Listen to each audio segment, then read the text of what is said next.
Welcome back to The Thermostat with Jason Barger. If you're currently on a commute, a walk, or just a micro break in your day, glad you're making time to step back, to think, and to reflect on the next steps on your journey. I've never been more convinced. The best leaders and team cultures in the world are the ones that make time to step back and calibrate their thermostat. I hope today's conversation leaves you feeling grounded and inspired. Now let's dive into today's topic to engage our minds and hearts in order to authentically lead and create compelling cultures wherever we are in the world. Now let's go into the room at a previous Thermostat Culture's live event that I host and listen to my interview with serial entrepreneur, author of Paper Napkin Wisdom, and friend Govindh Jayaraman, and generational expert, colleague and friend, Stefanie Jackson. Stefanie, other than having a new baby boy like 3 weeks ago, right? Isn't that amazing? 3 weeks ago, she had her second baby boy, so she's with us, which is amazing. Entrepreneur, and also someone that, so she's knows of running a business and having to do these things, put these things into practice, but also as a millennial, is somebody who now is speaking and leading programming about how do you connect with millennials, how do you engage millennials, and helping bridge, generational differences. Do we understand them, and how are we engaging the minds and hearts of millennials? And so she and I have been talking a lot lately, and excited to have her here. So Stefanie Jackson. And my man, Govindh Jayaraman. He wins the award for Govindh, and we met for the first time in Bahrain, in the Middle East. We were in Bahrain, and we were at this, right on the side of the water where we met. We sat down, and they brought out those shisha, like hookahs, right to the table, for tobacco. And they were sitting there like, looks like we're going to get to know each other. Evidently, this is what we do here. We sat there and had a great time. Entrepreneur, has helped entrepreneurs accelerate their growth, now does some consulting stuff with teams and organizations, started a thing called Paper Napkin Wisdom, which is a great podcast I've been lucky to be a guest on that a couple of times, thought leaders that are talking about what is that one message you would put on your paper napkin and share with the world, which has now become a book as well. Govindh Jayaraman. Thanks, man. Good to have you here. All right, so I'm going to start out, Govindh. So Paper Napkin Wisdom, you've been asking all these other experts and people from all around the world what would be on their paper napkin, but I don't know if I've ever heard what would be on your paper napkin. Yeah, it's actually, it's interesting. It's on the back of the book. It says, if you want to learn and grow, you have to do what scares you and do it in public. And in that, there are a couple things. But the public part is a really big part of that, right? I mean, the public part is that we're going to be transparent about the thing that we want to do and share our progress with the world. Not just with the people that are close to us, but the world. And when we do that, Shane talked about having that scoreboard at the end of the day that he knew how he did. Well, that scoreboard's everywhere, right? That scoreboard's in the face of the people that you love. The scoreboard becomes in the face of your team. And when you have everyone supporting accountability in this way, immense momentum occurs in our lives. And I think when I say accountability and I want to be held accountable, a lot of people sort of break out in hives. It's like, oh, I don't know if I want that, right? But accountability isn't a dirty word. Accountability is a high bar to be held to, like a high standard. You heard Shane talk about standards. You heard Howard talk about what Starbucks is and the standards and expectations they had for themselves and for each other. I think it's just about making sure those things are clear. And that's what I talk about when I mean accountability. So that would be on my napkin. Yeah, so I asked Shane this. What, and both of you, running businesses and being in and out of businesses, what about this idea of thermostat cultures is compelling to you? Why does this resonate? Is that a question for me? Yeah. Both of you. Both of us? Yeah. So I'll just jump in quickly. I think that what I love about it, and I said this when you came up with the idea at first, is it's the best way to describe how culture needs to be managed, which is just like the temperature in any environment, it's all the time. And the responsibility for adjusting our behaviors as a group up and down, using the analogy, is on us as leaders. Leadership is like parenthood. It's not a title that you lose, right? You're always going to be a mom. I'm always going to be a dad. That stuff doesn't go away. So when we have a team, we're always the leader. And Shane talked about in an athletic point of view that LeBron's face and demeanor set how everybody went. And that's our face and demeanor within our teams. And yeah, there's a leader on the team too, but we set that temperature and we cool it down and heat it up when necessary. And we do that with our thoughts, words, and actions. We have to de-risk the way that looks. We have to de-risk the way that happens, and we got to guarantee, not I think it's going to happen today. We got to guarantee that that conversation happens every single day, in every single team, because that's what it takes to manage and regulate temperature in an environment. So I love the analogy. I love how it plays out, and then I think in an organization, nothing could be more true. So absolutely agree with all of that. And as somebody that loves the generational gaps, thermostat culture resonates with me because the gap with the millennials and Gen Z and other leaders, whatever generation they come from, also millennial to millennial, the gap is large. And it's kind of like there's this dirty M word out there, right? Like these millennials are a headache and a heartache and difficult.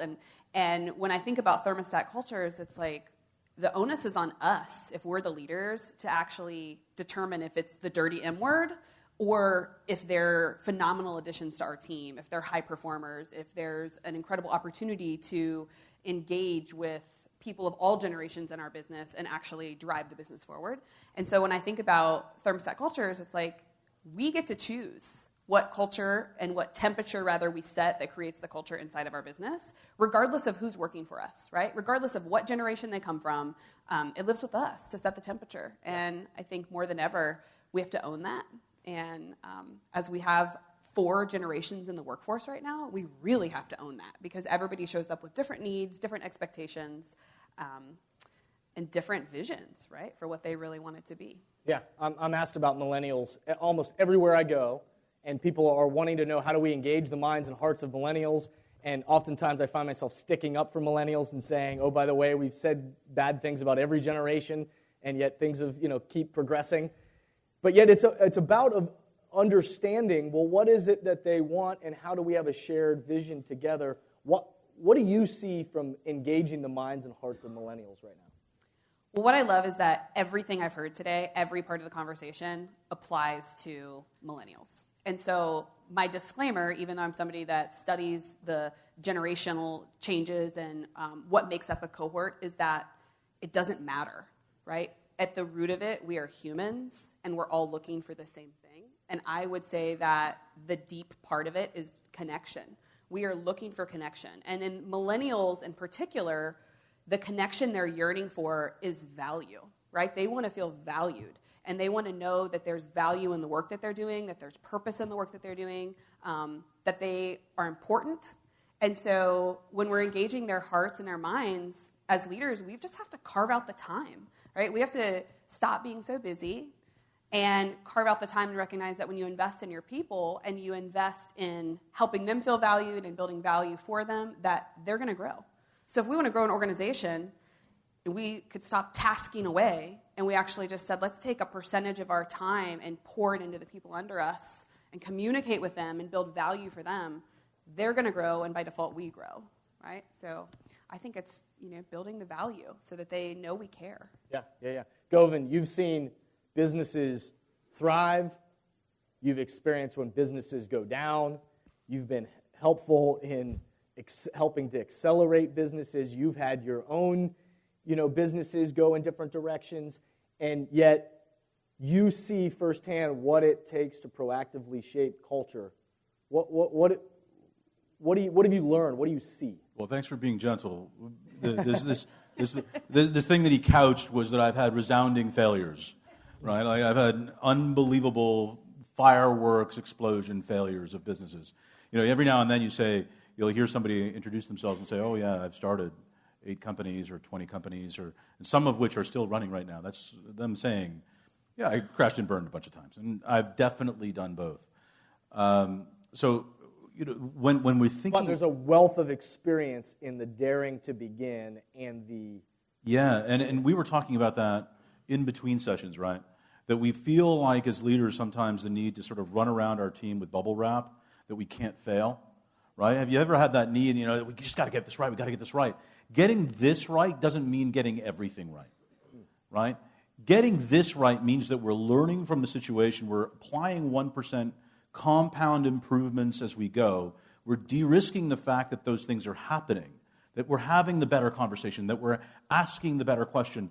And it's never going to be apparent. And Shane talked about it in terms of repeating, right? And playing that mental game. We're always repeating. We're always playing against that mental game, the pain that we know that it takes to succeed. And for some reason, we're forgetting that it's painful. We try to protect ourselves from that. We've just got to go through it. We've got to show up. And so we have a mantra that we use, make it bad, make it better. And you just got to make it bad. And then we've got to learn, solve, and adjust. And we do that by creating a transparent organization structure where people, this Trust 1.0. Trust 1.0 is, hey, here's a list of stuff. I trust you to complete this list. Trust 2.0 is, hey, you gave me the list and I didn't do very well at it. Can we have that conversation, right?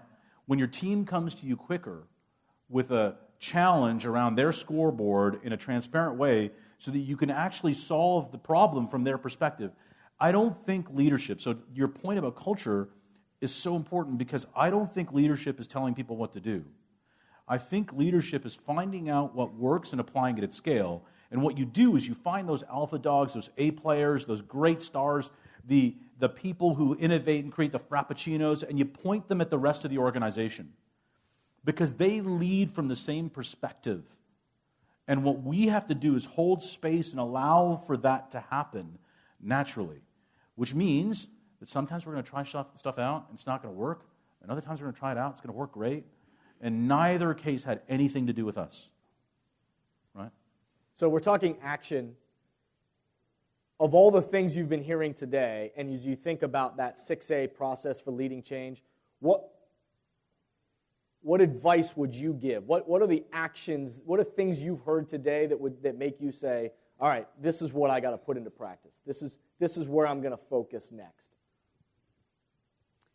So the big thing that I kept hearing was communication. And I think the action that you have to take in your organization is you have to carve out the time to, A, learn how to be a really effective communicator, right? Like, can you have a difficult conversation confidently with somebody? Can you give them feedback? More than anything, if I want to set up value for somebody that works for me, I have to be able to give them feedback. And the theme of coaching, and I love this because I take leadership as, if I have a title that makes me a leader, I have kind of taken this oath that says I am responsible for the development of somebody else. So I'm a coach, right? I kind of can use those words interchangeably. And if I see an opportunity in you, I have to tell you, right? I have to be willing to say, here's the gap, and I need to hopefully be the person, if I'm your leader, that knows how to close it. And if I'm not that person, I have to find the person for you that can close it for you. Because the only way you're going to get better if you work on my team is if somebody tells you how to get better. I really believe we all show up and we do the best we can, right? Nobody wants to do a bad job. And so if I'm willing as your leader to tell you when you're maybe not doing the best job, but be able to tell you how to do the better job, I'm communicating with you in a way that's going to grow you and build value for you. And why are you going to want to leave, right? Or when it's time for you to leave, you're going to leave this much more powerful employee or future leader yourself. And so I think that the theme that I kept hearing is just, we have to carve out the time to be an effective communicator and then to actually do it, right? to learn how to do it and then to actually do it. How about you, G? Yeah, well, I think none of those things happen without practice, right? Mm-hmm. So I love the coaching theme. I love the athletics side, and I like to talk a lot about athletics. But every local high school team in this city is better run than our businesses, right? Every single one, because they practice before they get on the court. The star rookie who gets hired doesn't go on the court on their first game just as a starting lineup, right? They practice, they learn from the vets, they do the drills, they learn the handbook, they learn all those things. And I think that what we need to do as organizations is just step back and practice a little bit, right? So practice those conversations, schedule those conversations, because we're not going to be good at it. And that's okay, right? It's okay not to be good at it. And it's okay also to get the feedback from the team as to what they think they might need, because they're seeing something from the whole different perspective. So when I leave these kinds of things, I lean back on my focus of foundation, right? So for me, it always goes back to focus. What is it that I'm here to do? What is it that I believe in? What is my personal vision? And Howard talked about that passionately, right? Mine is small changes make a big difference. Together we can change the world. And when my businesses have been focused around that small business and empowering people in that small businesses, we've done small changes, we've done amazing things. But when we've been distracted, and I started a commercial bakery because I thought it would be a good idea, or took it over because I thought we could grow it, the profit didn't come because it wasn't aligned with the contribution. Profit follows contribution, so focus. And then align all your resources, actions, and team around that focus and act in a manner that absolutely guarantees the outcome. I think what's really fun about analytics is that analytics gets misused so often because what we forget about is analytics is there to help us predict what action will lead to a result. And then we sit around and look at the result again instead of actually going back to the action. And the actions are little small things because that's all that matters. All that matters is the little small things. Shane talked about winning and losing being on a knife's edge for them, but it's on a knife's edge for all of us. And it's on a knife's edge for all of us because so often we're looking down instead of looking up. Right? So create rules around your culture that promote conversation and de-risk that opportunity from occurring. And with all due respect for the fact that Stephanie's like actually a live human being sitting right here, I don't think millennials exist. I really don't. I don't think it's a real thing. I think it's an excuse to distance ourselves from a conversation and blame them for a problem that we've got. Right? So for me, it's like, look up. We have a rule, no screens between conversations. So that means that when my team comes into my office, I've got a standing desk, my screens are right here. I have to walk around and we sit down and we have a conversation beside each other. It's not even facing each other, it's beside each other like Stefanie and I are sitting right now. You have to de-risk all these opportunities for connection because you can't challenge anybody without connection. Right? With challenge and connection, you can change the world. Right? But if you just challenge someone without connection, you're just yelling at them. Right? And if you're too much of a servant leader... And how's that work? Not very well. But the other side of it is, if you're just connected to them with no challenge, then you're wrapping them in bubble wrap.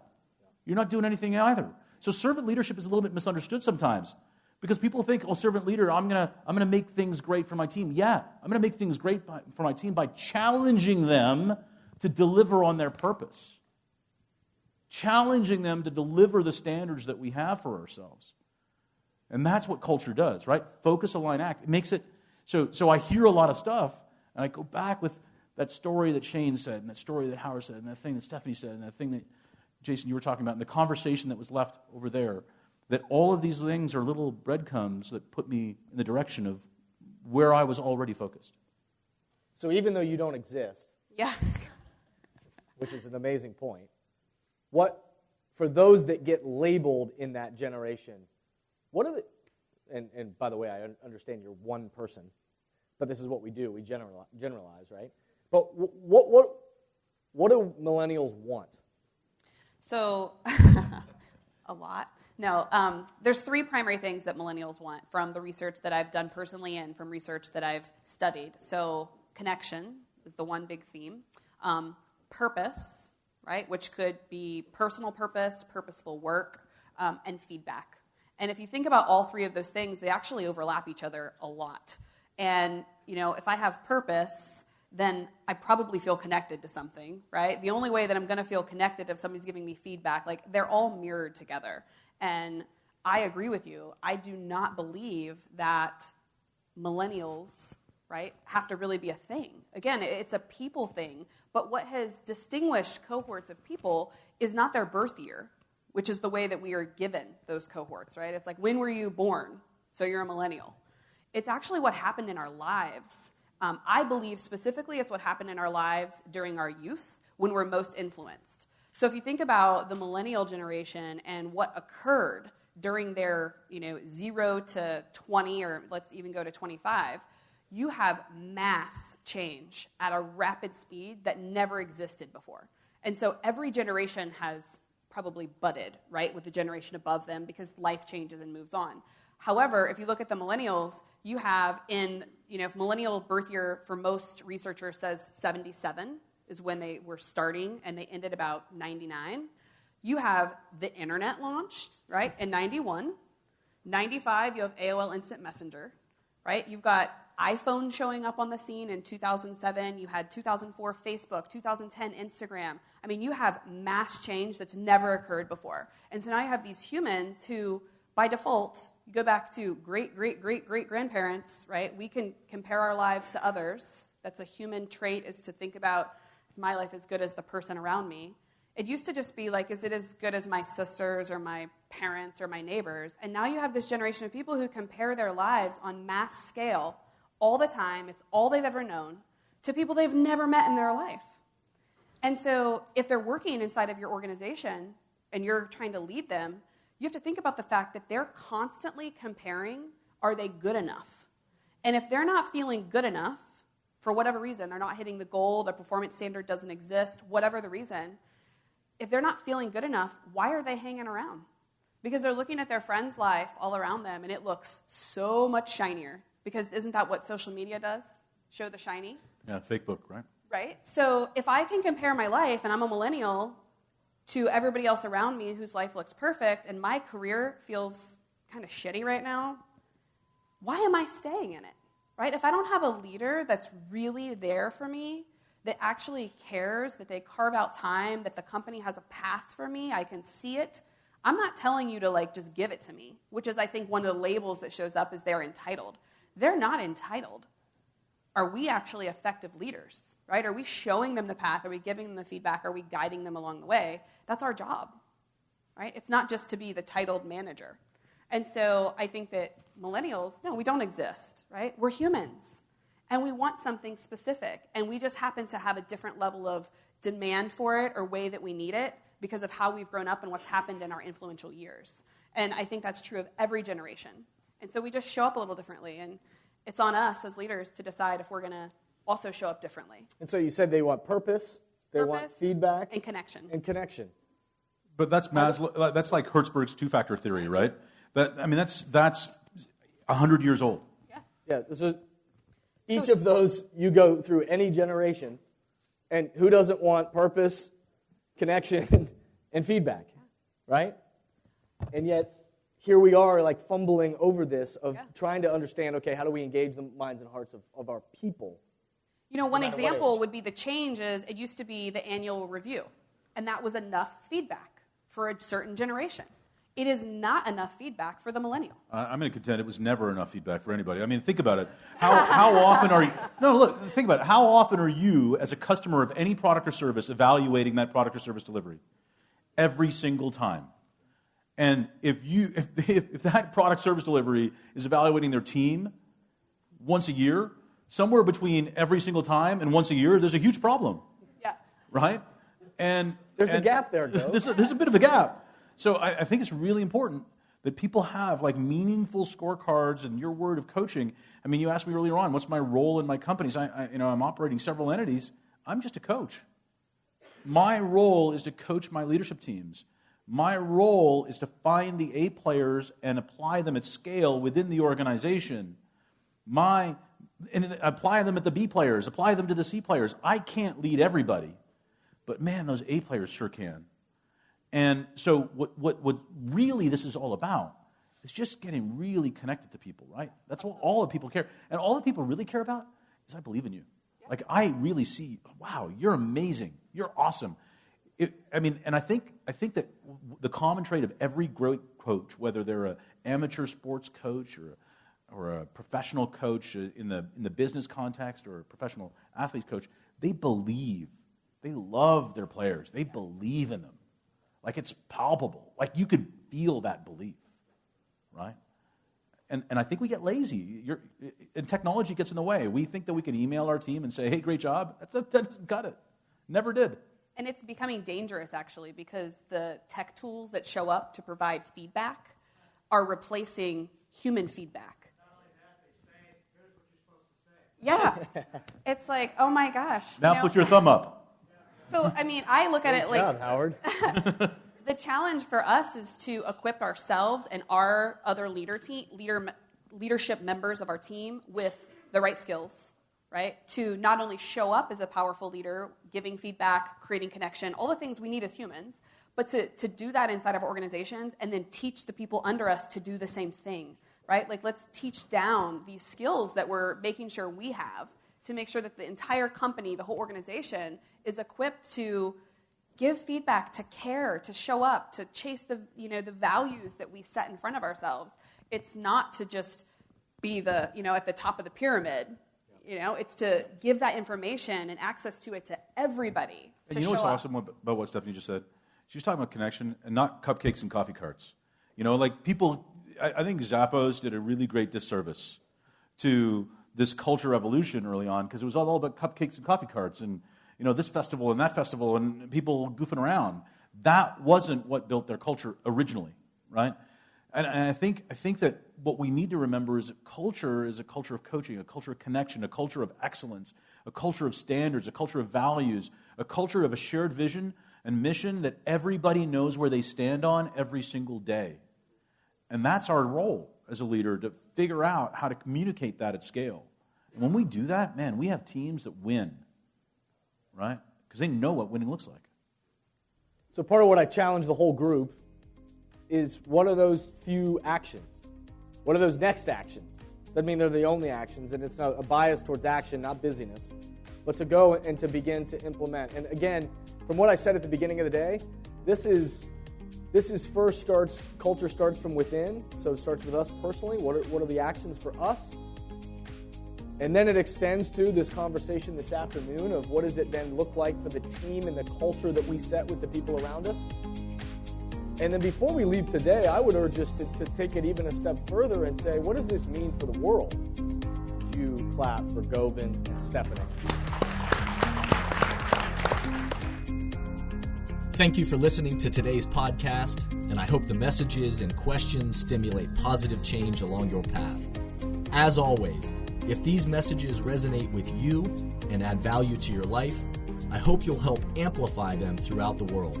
Please rate, comment, and share on whatever podcast or social media platform you're using.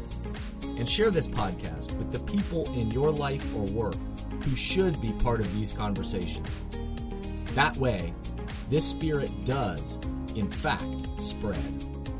If these messages or developing leaders and culture would be helpful to your organization, or you have a question or comment about this podcast, please contact us at jasonvbarger.com.